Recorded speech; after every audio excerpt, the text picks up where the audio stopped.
So, guys, it's David here, and I hope you guys are doing well and, like always, are doing better than yesterday.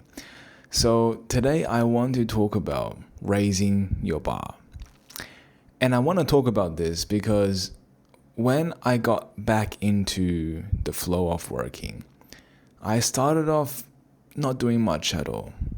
I would get myself busy, but I wouldn't really spend too much time focused on one specific task. It was not until over time that when you get comfortable or perhaps you find the joy and excitement of doing something with your life that you can tend to sit longer and overcome your own internal state. Because when I am putting time towards making my application, there are times where I'm frustrated, right? There are times where I am unsure, and there are times where I feel like I can't do it. But over time, when you just sit there and find ways to overcome your issues, your ability to tolerate more pain will increase. And when that tolerance increases, you can sit there for longer. You can sit there and focus for longer. So don't be stressed if you can't or you feel like you can't do something right now, because that takes time. Your tolerance to struggle, your tolerance to discomfort will take time to build. And in the moment, you may have some motivation. In the moment, you may have some reason to say that you're going to just do nothing else but to just work, and work. And sometimes that works. However, to really build up tolerance is to have those moments where you are fighting the urge to give up, when you are fighting those pains and uncomfortableness. And in that time, you would say to yourself that I will find a way to overcome this. I will find a way to overcome this obstacle. And I'll try something. And if it doesn't work, based on the feedback I'm giving, I'll look into it more. I'll look into the feedback and I'll try something different. And over time, making this feedback look for yourself, right? To have belief, to then have action, and then actually use the feedback it takes to reevaluate how you can go on with this tomorrow, but better. And when you do that over time, eventually you'll find the formula to success. Eventually you'll find the formula to whatever problem you're solving. And for me, at the moment, that is to understand how I can prompt better for the AI to create certain components for my application. And at the start, guys, I was totally horrible, right? I haven't coded for such a long time, and I literally forgot a lot of the ways you would use English to explain the code, and some of the like things you would use, like words specifically for programming, right? I would forget them. And therefore, when I was prompting the AI, it was really giving me generic and average plain code, mostly unusable. And initially, I had this fear of, what if I'm not good enough? What if I can't do this? And just this urge to give up. And initially, what made me push forward was the motivation, not motivation, but knowing that my friends think they're better than me, and that feeling just totally enrages me. And I did not want to slack off.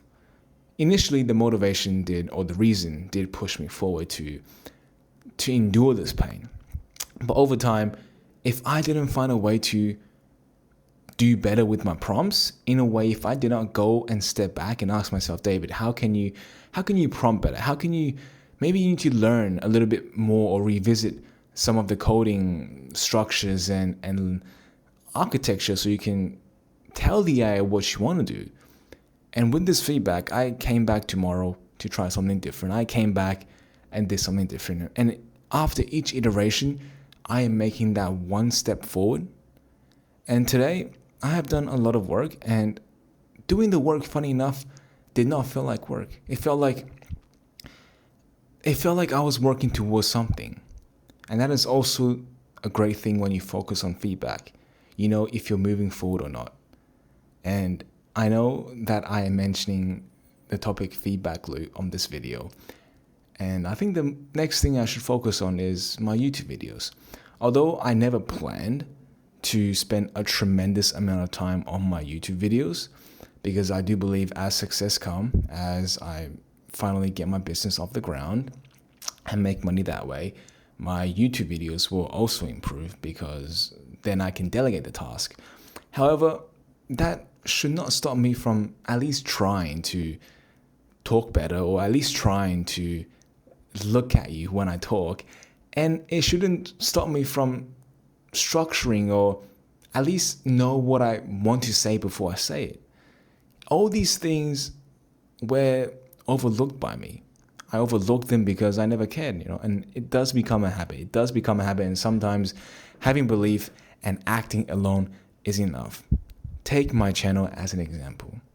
I would act, I would be consistent, and perhaps I am the most consistent. But consistency of doing the wrong thing isn't going to do anything. You may have the repetitions, right? You may know how to do the bicep curl over and over again with perfect form, but if you don't increase the weight, then you're not going to really make any marginal gains, marginal improvements. And therefore, I should take my advice to heart and really make that transition with everything in my life. Because one thing I really took in this week's mindset videos I have been watching is that if something is going wrong in one part of your area, then it is happening somewhere else. You may not be conscious and fully aware of it right now, but something will affect everything. If you're not clean, that is a sign that somewhere else is not clean. If you're unorganized, if you don't fold your clothes after each wash and laundry, if you're just leaving the dirty tables, then perhaps your life is also not organized and unscheduled. Something will always, it's a sign, guys. It's a sign. And I know we are not all perfect, but if something is truly disorganized, or as you have a bad relationship with your family, then maybe you have a bad relationship with yourself and the people you really want to impress. Whatever the case is, if something goes wrong in your life, it also will show in other areas of your life. But with that being said, I hope you guys had learned something from this. But if not, like always, I'll be here for you guys tomorrow. But until then, have a wonderful night.